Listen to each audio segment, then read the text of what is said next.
do another one, but we're really in good shape time-wise for our class. Actually, this is one of the chapters that I really enjoy teaching. This is like one of two or one of three that's my favorite. I guess part of it is because I'm very committed to behavioralism. Now, I'm not a purist, but I think there is a lot that is attributed to learning and acquiring as we go along. Now, there's three individuals that are very prominent in this chapter. John Watson is probably my least favorite of all the psychologists that we'll study. And I'll tell you why as we go along. But he sums up behavioralism very well here. What is observable is important. To study observable behavior is to explain behavior and to explain the relationship between the environment and behavioral responses. The existence of consciousness is recognized, but it is private and not observable. Now, a couple of real important points here. Behavioralists, they're concerned with what they can see and what they can measure. If they can't see it and they can't measure it, then they start losing interest, okay? Now, remember, behavioralism means that they're going to be looking at how something is learned, okay? Now, let's see here. Okay. The three that we're going to be looking at: John Watson, B.F. Skinner, Ivan Pavlov. Now, some of the high points of this: behavioralism really focuses on learning, okay? Now, where I've told y'all to always link unconscious with Freud and underlying thought processes with cognitive and with humanism, the self-actualization, with behavioralism, environmental consequences. Now that's one of those really important concepts, because once you grasp that they are really focused on learning and what punishments and rewards helped you to learn that, then it's going to come a lot easier. So, environmental consequences, that means the rewards and punishments that help you to learn something. Behavioralists believe you were born with a blank slate. Everything you are, think, do, say, the whole package is because you've learned it. You were born basically with nothing written on the script.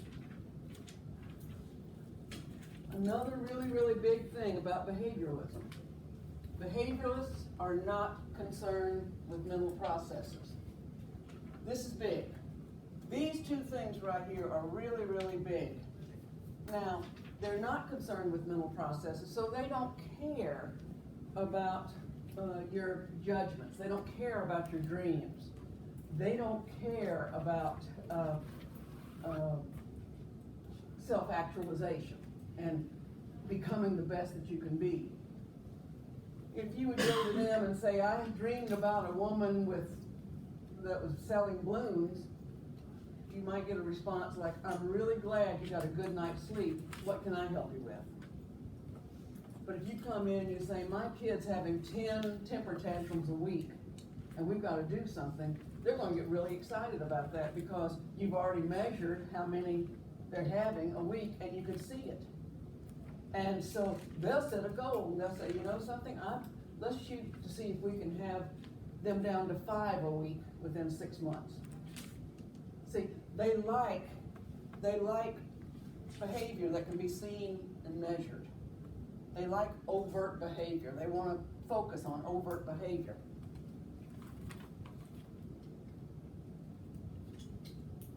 We're going to be talking a lot using the word conditioning. Conditioning, all it means is learning. So if you have been classically conditioned, you have learned this through the classical method. If you've been operantly conditioned, then you learned it through rewards and punishments. Well, we'll just say you learned it never mind. Let's talk about classical conditioning. Ivan Pavlov. Ivan Pavlov was a Russian scientist. He eventually won the Nobel Peace Prize. He was doing experiments on dogs' digestive systems. Okay, and he came across an incident by accident. Another name for classical conditioning is Pavlovian conditioning. Okay, and here's Pavlov. So what happened was Pavlov was experimenting on these dogs' digestive systems, and basically during the time in the lab, he noticed that when the lab assistants would come and feed the dogs, when the dogs saw the lab assistants, they'd start drooling. Now, drooling is not something that you can really, really conjure up voluntarily. You know, like for the rest of this lecture, I really, really need a lot of drool. So let me go get a cup here. And I'd really like some really good drool right now. I mean, a real good string of it, you know. And then that would really help me with this lecture. He probably couldn't do it. He could probably work up some spit. But when we're talking about drool, that's a physiological response. That's an involuntary response. And when we're talking about classical conditioning, two words that if you will lock into these, it'll help you to understand classical conditioning. One is it's physiological. It's a physiological response. And two, it's involuntary. All right? So these dogs, whenever they saw the lab assistant, they didn't think, well, I'm going to start drooling. They saw him and they just automatically started drooling. It was not voluntary. It was a physiological response. Well, Pavlov got thinking about it and he thought, this is kind of interesting. And he put his thought processes to it, and he said, I wonder what would happen if we put a stimuli in front of feeding the dogs. Now, depending on the textbook that you have, when I was in psychology, they said he rang a bell. I mean, when I was in basic psychology, they said he rang a bell. I've seen where he rang a buzzer or pressed a buzzer. I've seen that a metronome was used. Okay? That's nothing to go to the wall about. Just know that there was a stimuli given before the food was given. And because I learned it as a bell, I'm going to say it was a bell. Okay?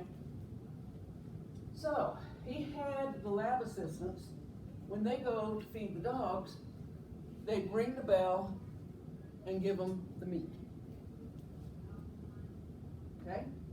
So they come in, ring the bell, and give them the meat.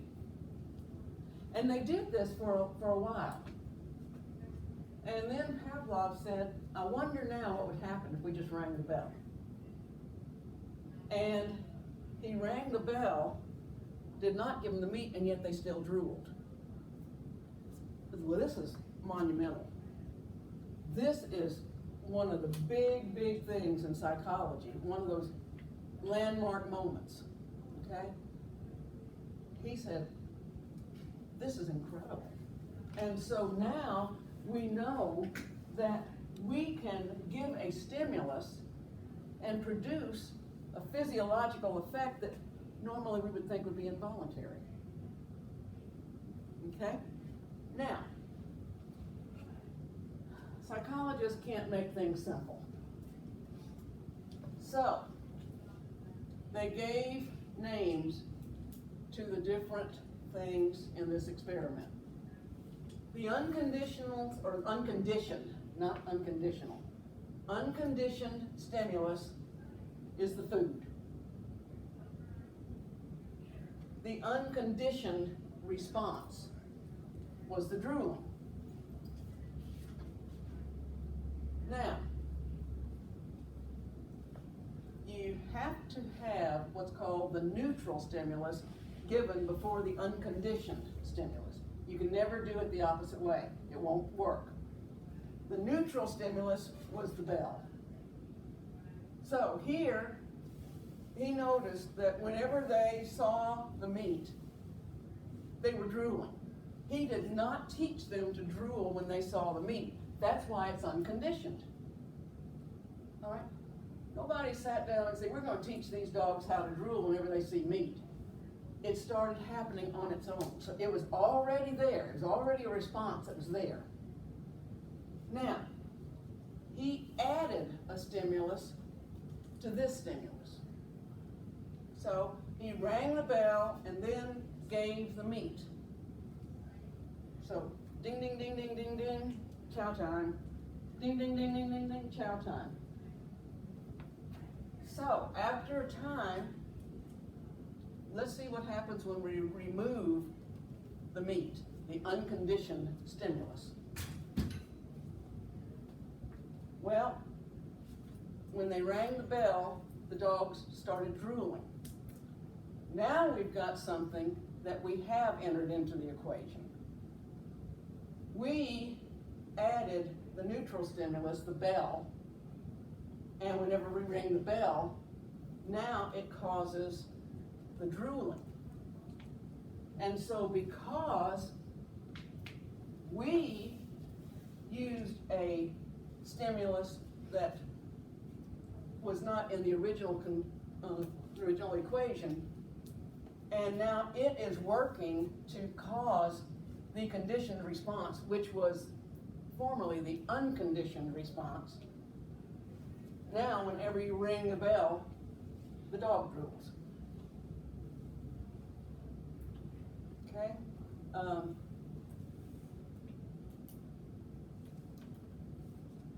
It's not as difficult to understand as it looks.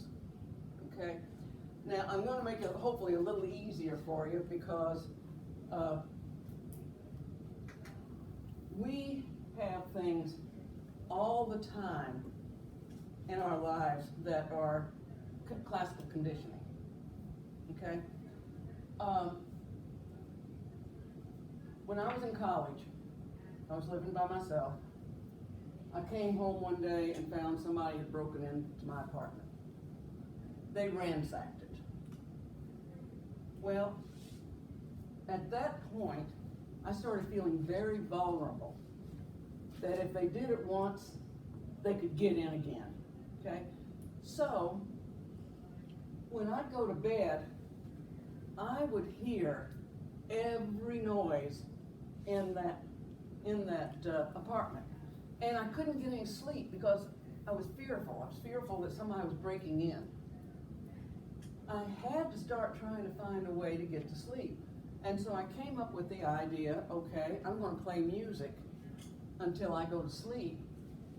And then it'll drown out some of those nighttime noises and maybe I can get a good night's sleep. Worked beautifully. Now, last weekend, it was announced Sean Connery, the first James Bond, passed away. That hit me hard because I am a real James Bond fan. In fact, I put a new dimension to the word fanatic. Okay? Love James Bond, but about the only James Bond though was Sean Connery. He was Bond, James Bond. Well, the music that I used to go to sleep at night were soundtracks of the 007 movies. It's got some beautiful music in it, very calming, very soothing. Every night, I'd have all this James Bond movie music lulling me to sleep. One day I had to go into a department store. And I was rushing in because I was just going to rush right in, get one thing, rush right out. So I went into the store and I'm looking around trying to find the area that I need. And all of a sudden I thought, oh wow, I guess I've been pushing it too much. I'm getting a little tired. And pretty soon, I'm getting so sleepy, like my main focus was to find the mattress department so that I could maybe take a quick power nap. I could hardly keep my eyelids open. What is going on? And then it hit me. The music that was being played throughout the store was the exact music I was using at night. And so here, to help me to go to sleep, the unconditioned response, I added the music. Okay? Now, as we went along, well, wait a minute, that's not right. Hold on. Unconditioned stimulus.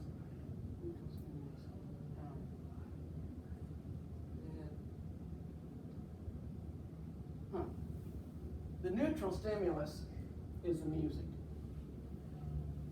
The unconditioned response is the sleep.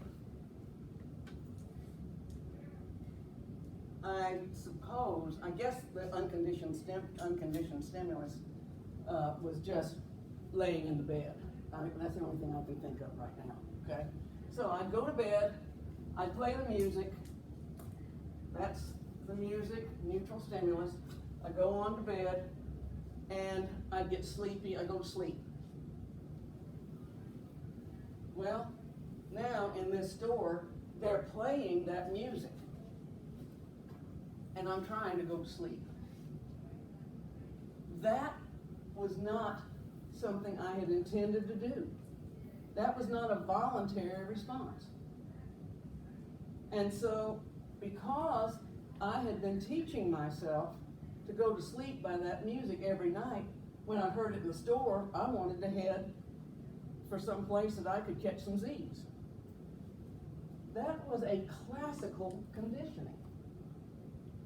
Okay? A similar thing happened several years later.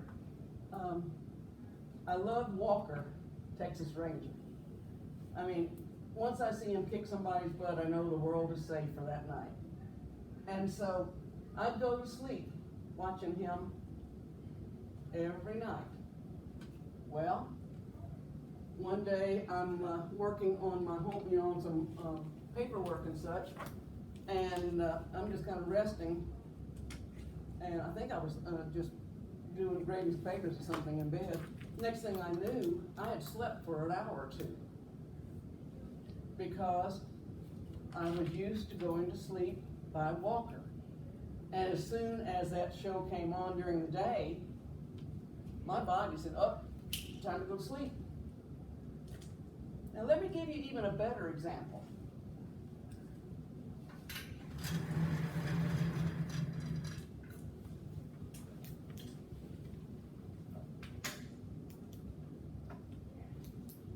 The very, very, very first client that I ever had in private practice, she comes in and she says, I have panic attacks. I have anxiety attacks. And I said, okay. And so she told me a little bit about them. She said, I have them at least once a week. I have at least once a week. Okay? She said, sometimes I have more than one a week. All right? So we talked a little bit, and fresh out of school, I gave the response that they told me. I want you to keep a journal. I want you to write down every time you have a panic attack. I want to know the day. I want to know the date. I want to know the time. I want to know how long it lasted. What were you doing? Did anything make it better? Did anything make it worse? She kept that journal for a while. And then, she brought it in, and I'm looking through the journal. And sure enough, she's having a panic attack every week. Examining it a little bit more, she was having a panic attack every Wednesday. Narrowing it down a little bit more, she was having a panic attack every Wednesday at noon. Now that's pretty specific. Every Wednesday at noon. Anybody got an idea where the conversation went? The sirens. The sirens. Sure enough. So I asked her, have you ever been in a tornado? Well, yeah, I have. And I said, well, tell me about it. I said, well, I've been watching the TV, and it said that, hold on.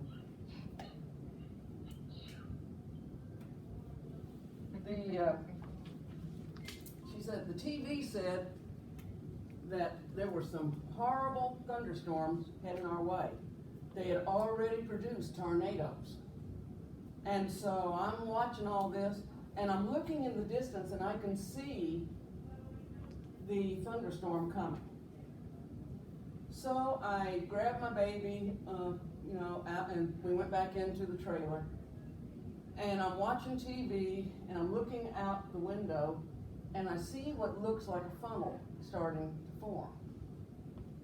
I take the baby, I go into the bathroom, I get a mattress, I'm hovering over the baby, have the mattress over us, and then the sirens go off, and very shortly, the wind starts really blowing. The sirens are screaming. The trailer starts really rocking back and forth.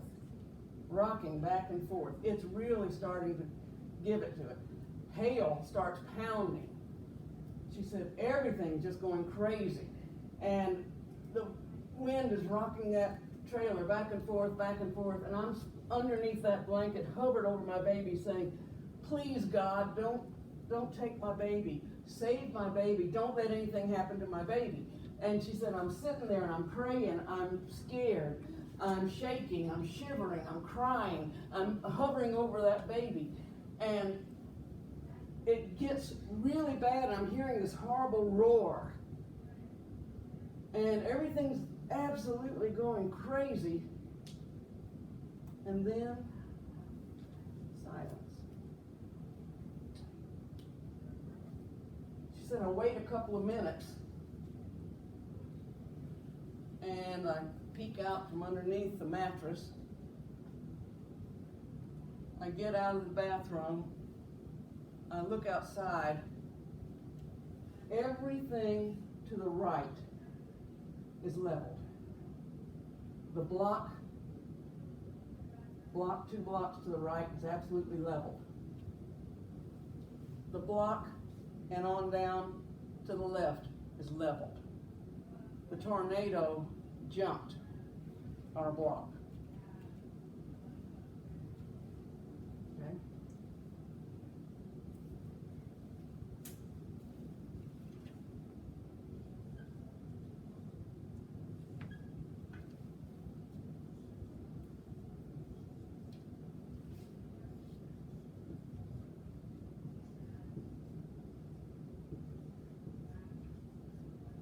Okay, anybody want to take an idea or take a shot at what's the unconditional stimulus?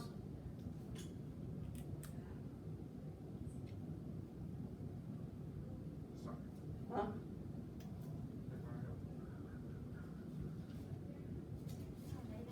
Tornado.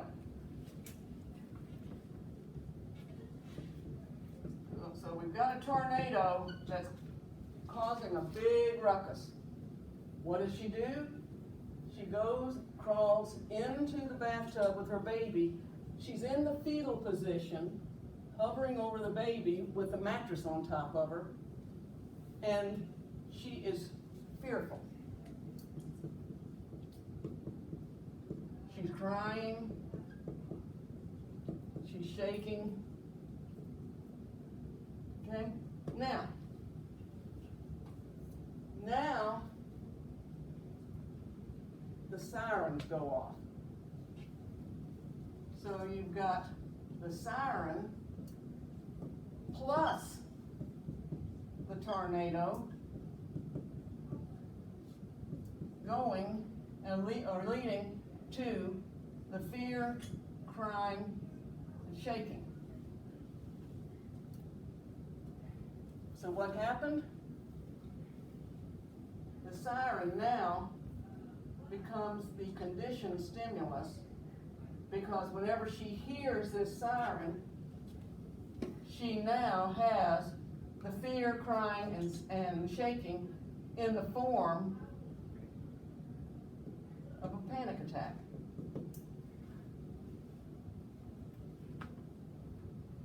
Okay? So, there was no intention of teaching her every time she heard this siren to have a panic attack. But because it was paired with this tornado incident, and she was so fearful, she was crying, she was shaking, she was trembling, she was just thinking she was going to die. So she had that response. It was an automatic, physiological response. She didn't say, I think I'm going to start crying and trembling right now.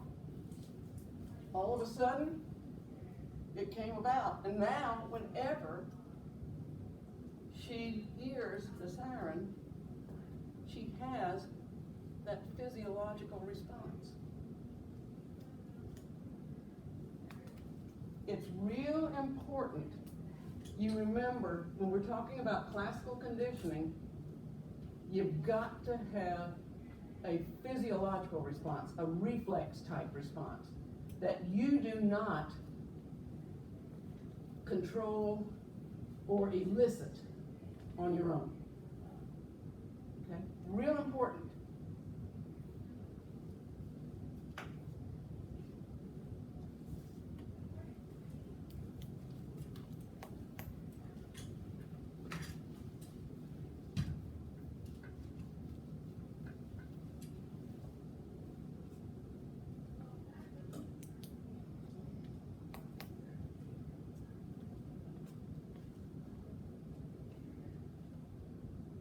Trying to think of another example.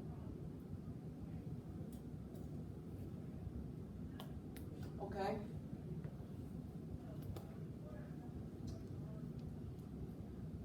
Whenever we have a grilled meat, like a big juicy steak, I enjoy eating food that's been on the grill. And that steak, when I'm eating it, it makes my mouth water. I'm really, really excited about the taste and the mouth watering. Well, along with that, when you're like, I can enjoy a steak that's not on the grill,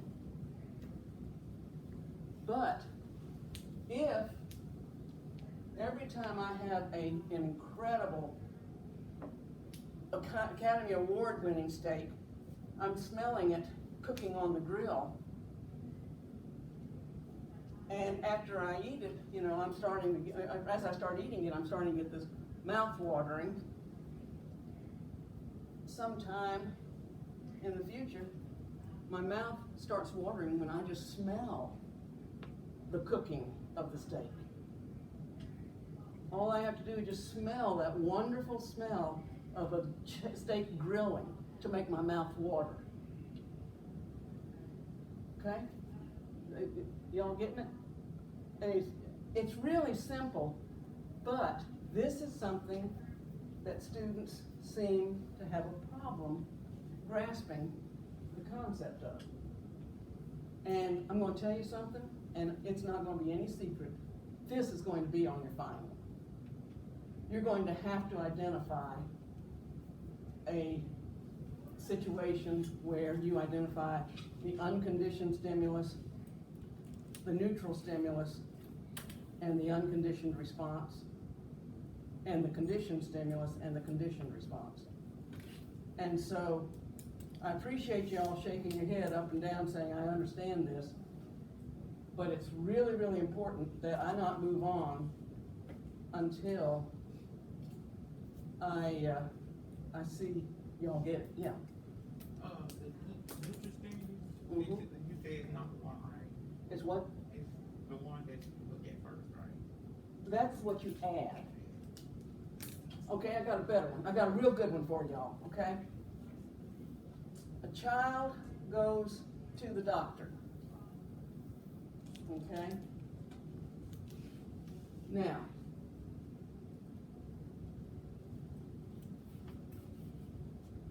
he says that she's got to have a shot, okay? The nurse gives the child the shot. The shot hurts, and she starts crying. Next time she comes to the office and she sees the nurse, she starts crying. Okay? Because the nurse has been paired with that injection. The injection hurt the child. And so now, whenever, she doesn't even have to have an injection. Whenever she sees the nurse, she automatically starts crying because she thinks, I'm going to be hurt. Okay?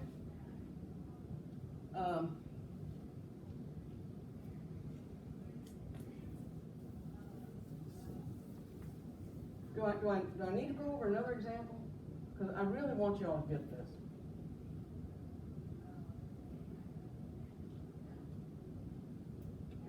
Thumbs up if you got it. Okay. Good deal. See, I knew y'all were special. All right. So, classical conditioning. You start out with an unconditioned stimulus, which leads to an unconditioned response. So, the needle in the child would cause pain, which causes crying. So now you add the person who gives the needle, the nurse. It causes the pain, which causes the child to cry. So every time she sees the nurse, she starts crying. Same thing with a dog. You can take a dog, and dogs love to ride in the car, okay?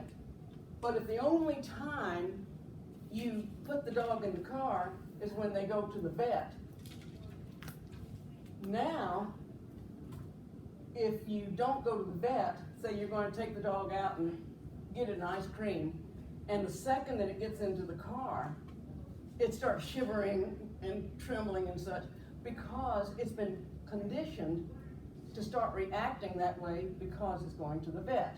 Well, now the vet's not even in the equation, but it's still trembling and shaking and fearful, okay? Wonderful classical condition example. Classical conditioning, learning occurs when a neutral stimulus is associated with a stimulus to which the learner already has an automatic inborn response. Pavlov discovered it accidentally. It's a modification of a stimulus-response relationship with experience. It can be unlearned. It can be adaptive, and it is where organisms learn about the relationships between stimuli.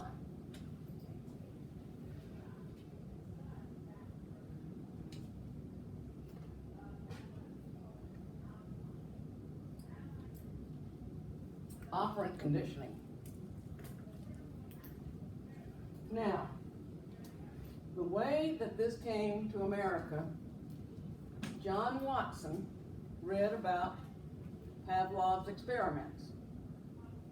And he got really excited and he said, if we can train dogs to drool when they see food or when they hear a bell, I wonder how we could apply that to humans.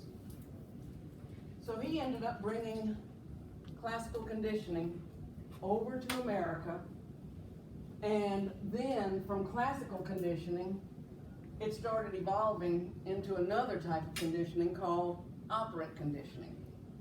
Now, B.F. Skinner is the main man associated with operant conditioning. Let's see, operant conditioning is also known as instrumental conditioning. Instrumental conditioning.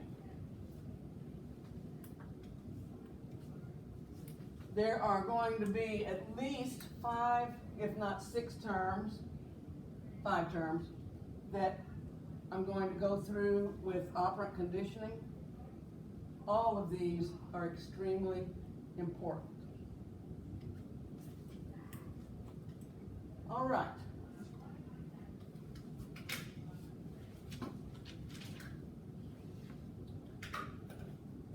Before we get into the main part of the lecture on this, I'm going to tell you a little story. Part of it is true.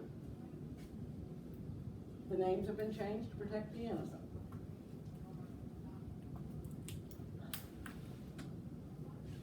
Once upon a time, there was a single mom. She was a good woman. She worked very hard to take care of her little girl. Her little girl was around 4-ish. And she was a good mom, a good provider. And she wanted to make sure that the child was not only well cared for, but also that the child felt loved. One day, Mom took the child to the local grocery store. They had to get some things for supper. They go all over the store, getting whatever they need. They go up to the cashier, and as they start checking out, Mom notices the candy stand right by the cash register. She turns to the little girl and she says, "Would you like some candy?" And the little girl says, "Yes, Mommy, thank you." So this starts where it happens just about every time they go to the market. Well, one day, Mom is shopping around, and she gets through, and they are heading for checking out. The child runs ahead of Mom, runs over, gets the candy, comes back to Mom and says, "Mommy, can I have my candy?" And she said, "Yes, no problem."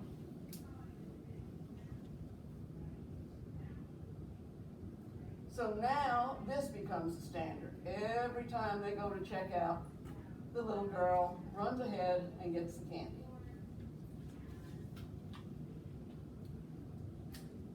After some time, Mom and little girl are shopping, and they're about halfway through their shopping needs when they are in the center of the store.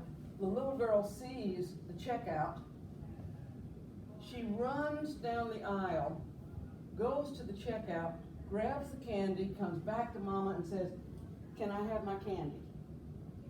And the mama said, "Yeah, go ahead, we'll pay for it when we get there." So now this becomes the standard.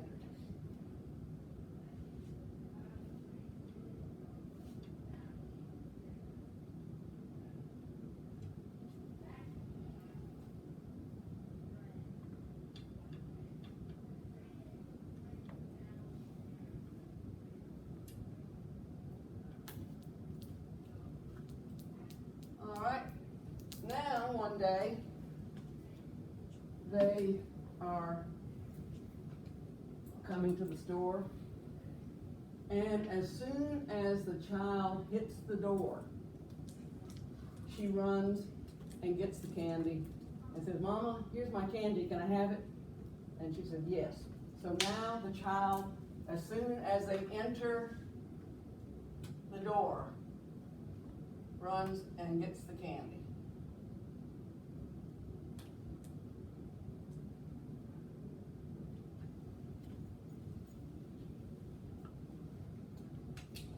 One day, they go in. As soon as they hit the door, the child runs and gets the candy and comes back and says, "Mama, I'm ready for my candy." And Mama says, "Sweetheart, Mama's had a couple of bills that she wasn't expecting. So we're going to have to be kind of careful with our money for the next couple of weeks." And she said, "But Mama, I've been good." And she, "I know it's not a matter of you not being good. It's a matter that I don't have money to spend on things like that right now." The child looks around. Her chin starts quivering. Her eyes start welling up with water. She starts sniffling. Looks pitiful. And she's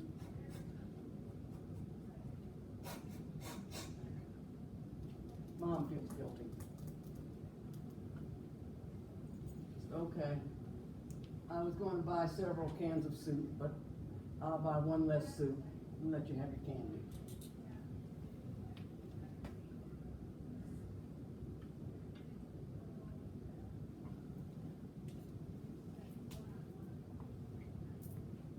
The next time they go in,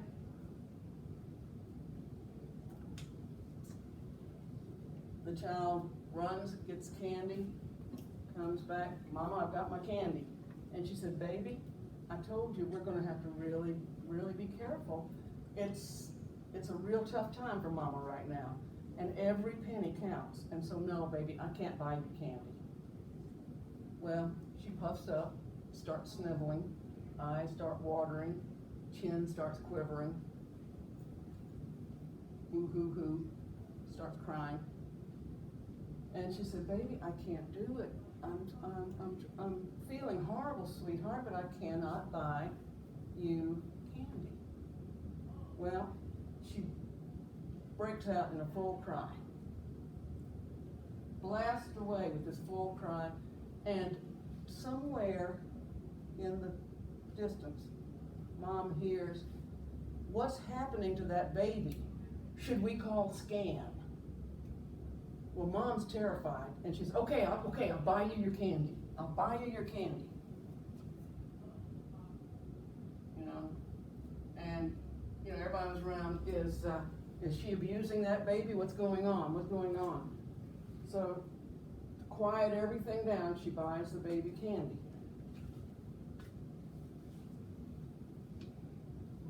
Payday comes around. And they go to what used to be Toys R Us. Big toy store. I don't even know if they've got a dedicated toy store anymore. But the kid, Mom went to Toys R Us, and the kid's excited. She goes running in there, grabs a toy, comes back and says, "Okay, Mama, this is what I want." And Mama says, "Well, sweetheart, that's a nice toy, and we might be able to get it for you for your birthday or something, but we're here to buy your Aunt Betty a present because she's going to have a baby. And we are really, really happy for her. And so we want to surprise her with a nice little gift.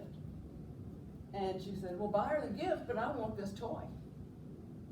And she said, no, I'm not going to get you the toy. She goes, we're really happy and we're celebrating Aunt Betty having this baby. And so we're really, really wanting to do something special for her. I don't care about the baby. I don't care about Aunt Betty. I want this toy. Mom says, no, you're not getting that toy. The child throws herself on the floor, starts screaming and crying and carrying on, and screams out, somebody call Scan, I'm being abused. Mom is terrified. She picks the baby up, takes her out in the car, they go home, and all the way home, the child is crying, throwing a tantrum.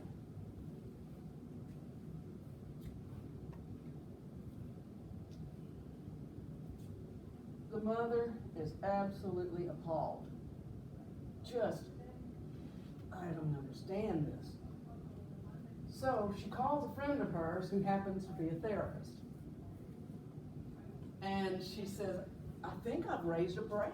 I don't know what's going on. Can you help me? And the therapist says, I can help you, but the question is, do you want the easy way or do you want the best way? Mom thought about it and she said, I think I've been taking the easy way. What's the best way? And the therapist says, don't start this unless you are ready to endure tantrums and acting out like you have never seen. If you think she's gotten on your last nerve before, watch. She will find another one. She will have more frequent, more intense, longer lasting tantrums than she's ever had before. But if you will do what I say and stick with the plan, I guarantee it will work, and you have to last her out, but you will win. But you have to do exactly as I say. Mom says, well, it doesn't sound like it's going to be very pleasant, but what do I need to do? I said, real easy. She goes, you cannot buy candy in front of her anymore. It's okay to buy candy later when she's not around, take it to the house, give it to her at the house, but you don't buy her candy anymore when you're out in public. Nothing.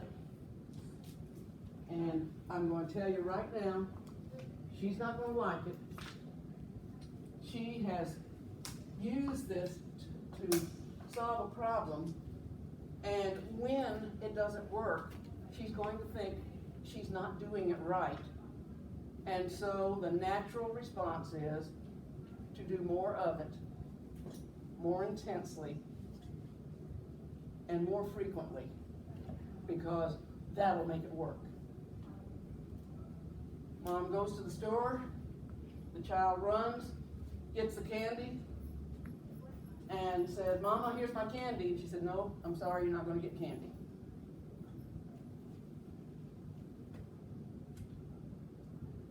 The child starts screaming, crying, carrying on, and Mom says, you can keep it up. I'm not going to get you any candy. Well, that shocks the kid, so she adds a little bit more to it.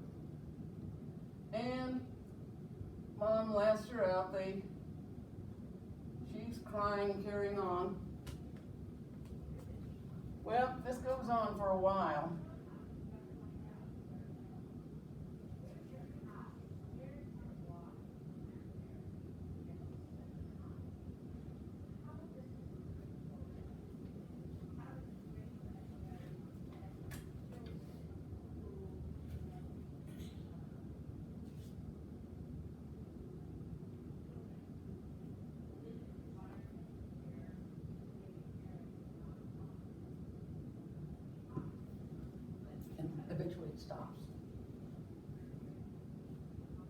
after some time, now right here, when it is stopped, we say that that behavior has been extinguished.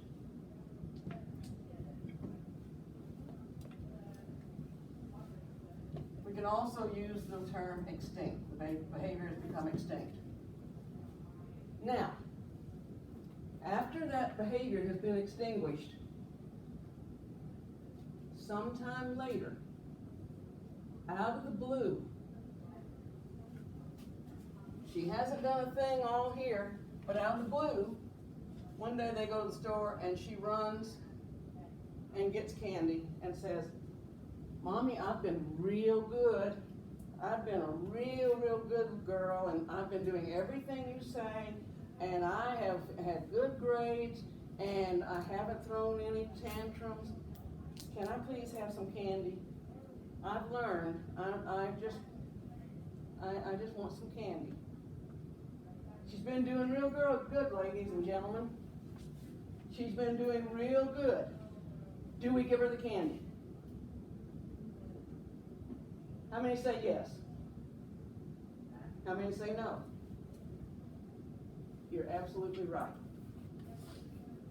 Well, first of all, when this behavior reappears sometime after it's been extinguished, that's called spontaneous recovery.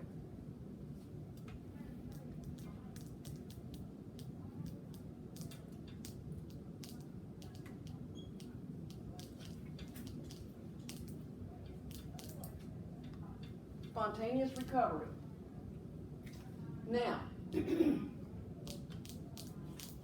if she does not give the child the candy, the next time there's spontaneous recovery,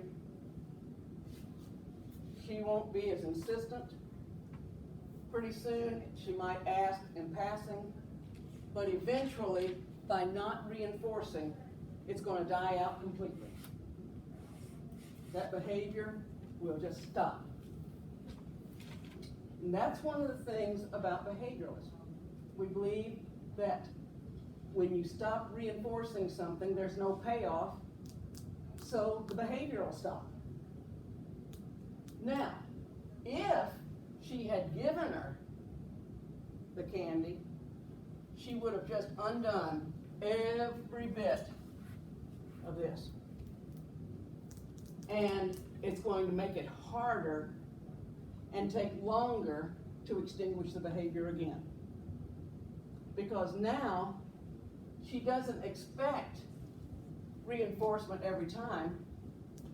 She expects reinforcement once in a while. And she's got to keep that behavior up to know that it's going to pay off once in a while. She just doesn't know when. Okay? So the mom has now successfully put the child on a partial reinforcement schedule.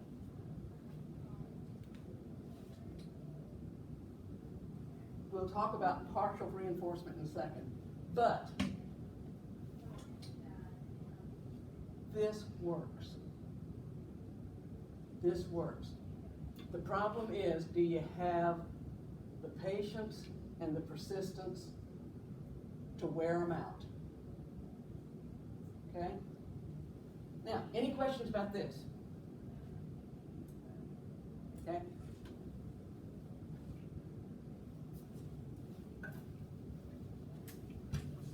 Now, when you reward a behavior every time, it's a ratio would be a 1-to-1. Every time there's a behavior, you immediately give a reward. Then that person is on a continuous reinforcement schedule.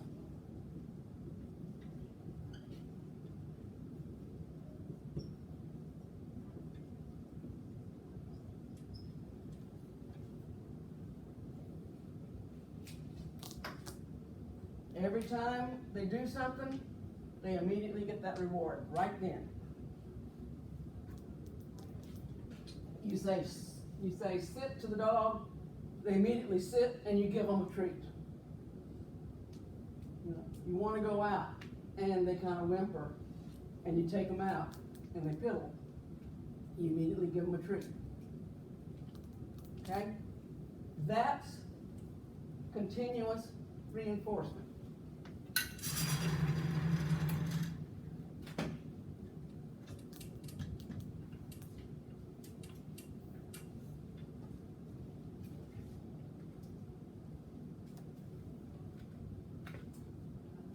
All right, so we've covered reinforcement. Well, we haven't covered it completely, but we've covered extinction, spontaneous recovery, and continuous reinforcement. We are now broaching partial reinforcement. There are 4 types of partial reinforcement.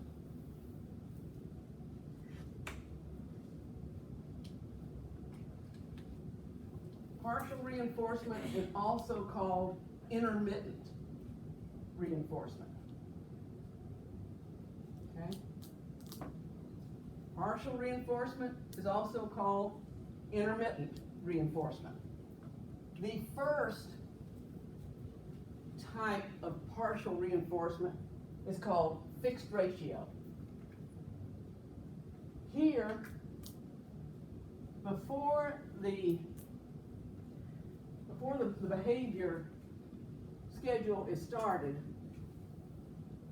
the person that's doing the rewarding is going to set up a schedule and say, okay, after the subject does the behavior X number of times, then I'll give it X number of rewards. But I'll do that every time. It could be 3 to 1, could be 7 to 2, could be 4 to 3, could be 10 to 5. Doesn't matter what the number is, but it has to be the same every time. Now,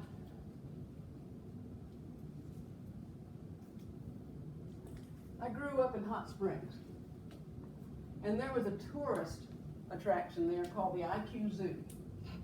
And they had trained a lot of animals using operant conditioning.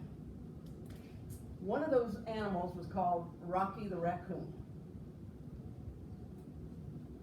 You go into this room, and the guy would say, Rocky, I want you to shoot some baskets. And so he'd say, Rocky, shoot those baskets. And he'd take this little basketball, and there was a little basketball hoop, and he'd go, kaboom, kaboom, kaboom.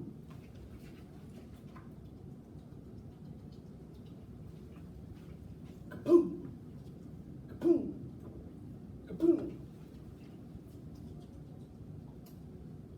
One day I was watching. Rocky went over, grabbed the basketball, kaboom, kaboom.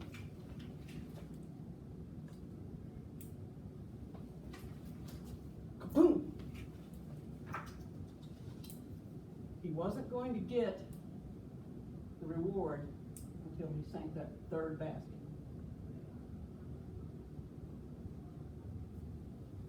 He was on a 3 to 1 ratio. Fixed ratio. Now, I don't know if they still do, but I think they do. McAllister's used to be my favorite place for tea. Some of the best tea you ever tasted.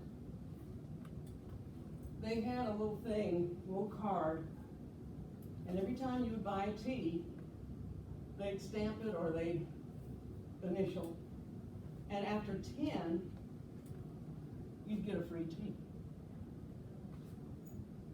The behavior, buying a tea. After 10 behaviors, buying that tea, I got my reward. I got a free tea. And it kept me coming back. Because I like their tea, and I'm going to get a freebie every once in a while.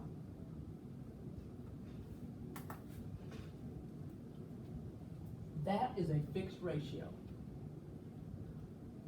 Well, then we have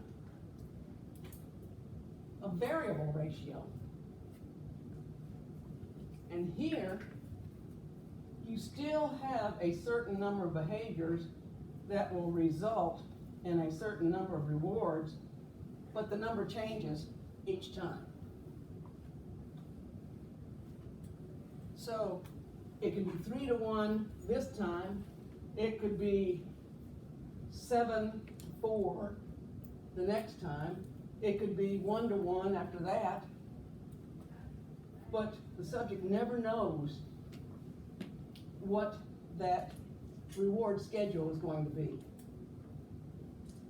So since there is a ratio, even though the ratio changes every time, it's called the variable ratio because it does change. The fixed ratio does not. Okay, everybody with me? This is pretty simple here. These, we're talking about the number of behaviors. Okay, now, interval, we're talking about time. So, after the desired behavior is exhibited, here, the person who gives the reward starts watching the clock. And after a designated time, he gives the specific reward. So,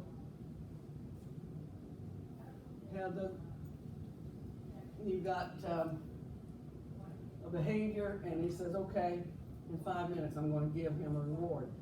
Now, that guy might, or the subject might do the behavior again, might do the behavior 20 more times, might not do it again, but he still gets the reward after that designated time.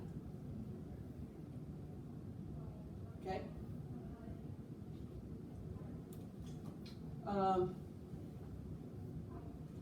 Kind of a odd example. I'm paid every 2 weeks. Now, if I come and I teach my class on the first of those 2 weeks, I'm going to get my pay. I'll get it 2 weeks later. But let's say that it snows and I'm not able to do the classes for the next 2 weeks. But I have taught that class, I still get paid. Okay? That's a fixed interval. Okay? You've got a guy that is opening up a brand new restaurant. He's not so certain about how well it's going to do at first. So he goes to the cook and he said, I'm going to make you a deal. If we don't sell any hamburgers, there's no pay.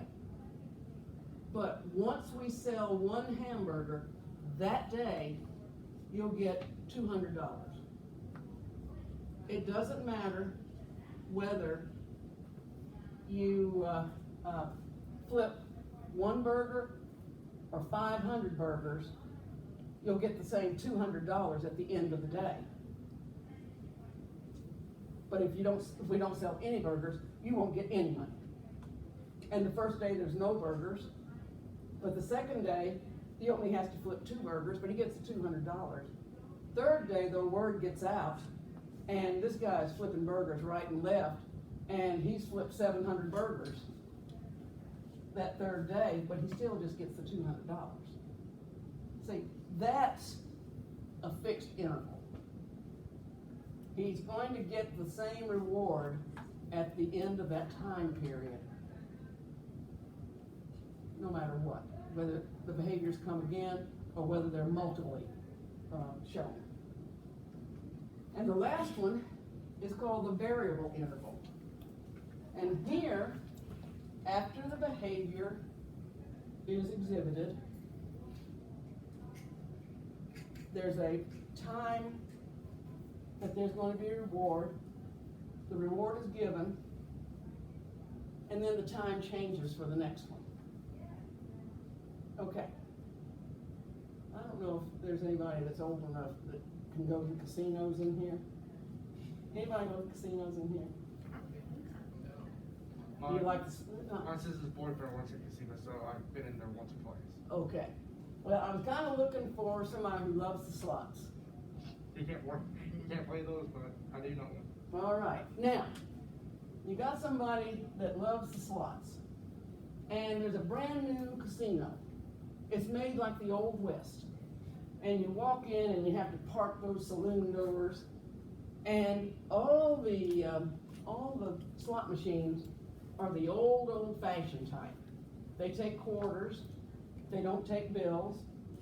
When you put your quarter in, you have to pull that handle with the one-arm bandit. It's just really a neat type of atmosphere. You go in and you have a pocket full of quarters. And you go in and you put a quarter in that machine, and it goes ding, ding, ding, ding, and a couple of quarters come back. That's a good sound. So you take their money and you put it in, ding, ding, ding, ding, and another couple of quarters come back. Well, now you put the quarters in and nothing, put the quarters in and nothing, put the quarters in and nothing, and you put the quarters in another ding, ding, ding, ding, and a whole bunch drop. Now, you're putting the quarters in, and eventually you end up putting in all the quarters in your pocket and the ones that you won, but you've got some folding bills. It doesn't take paper money, and the barmaid has her attention talking to this really, really good-looking guy. I don't know if any of y'all would know the answer to this, but what do you think is going to happen? That person is going to the Not at all. More than likely, that person is going to stay seated at that machine until they can either get a friend to get them some quarters, or wait until the barmaid can come around and change that money. Because they've put this money in, and they've put this money in, they've gotten some back, but now they've put in a whole bunch, and they know it's ready to pay off again. Now, we used to call them vultures, and they'll walk around the casino, and they'll see people who've been at a machine for some time, and it's been paying off a little bit, and now they've been there for some time, and if they get up, these people will run over and take that seat, and they can put a little bit of money in, and then hope that the thing's going to pay off. Well, that's why, first of all, they'll start claiming ownership to this machine. They'll say, I don't want to leave my machine, it's ready to pay off. And they'll sit there and they will wait until they can get some help on the money. Why? Because they say, I know it's due.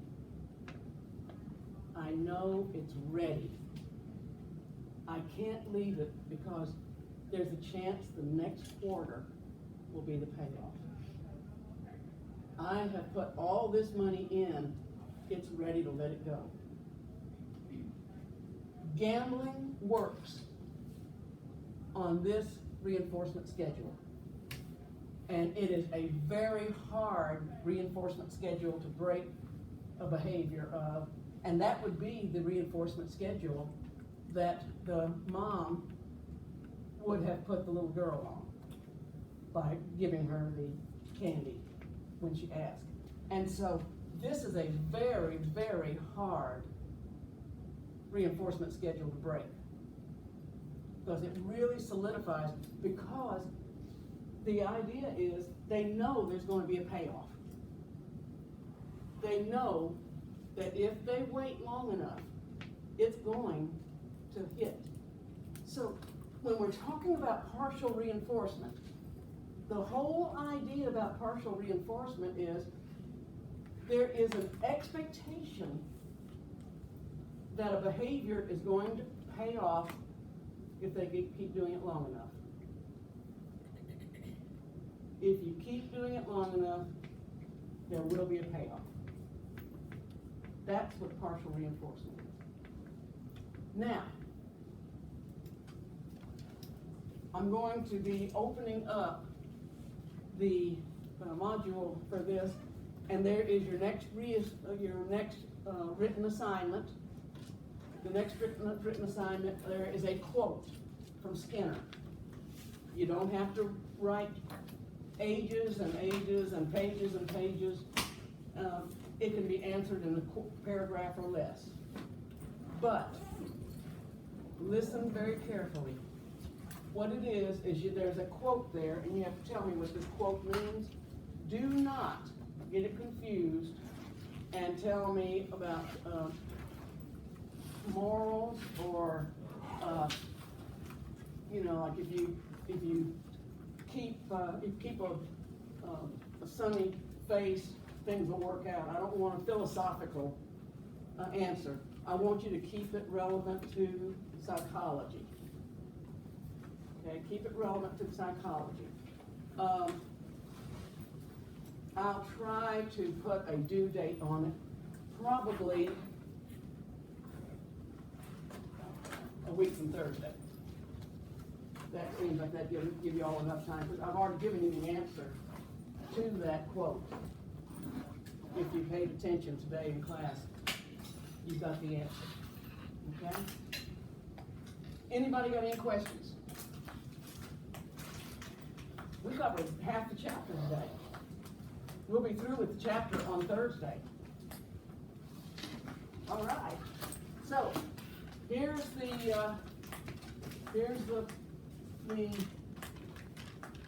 wipes.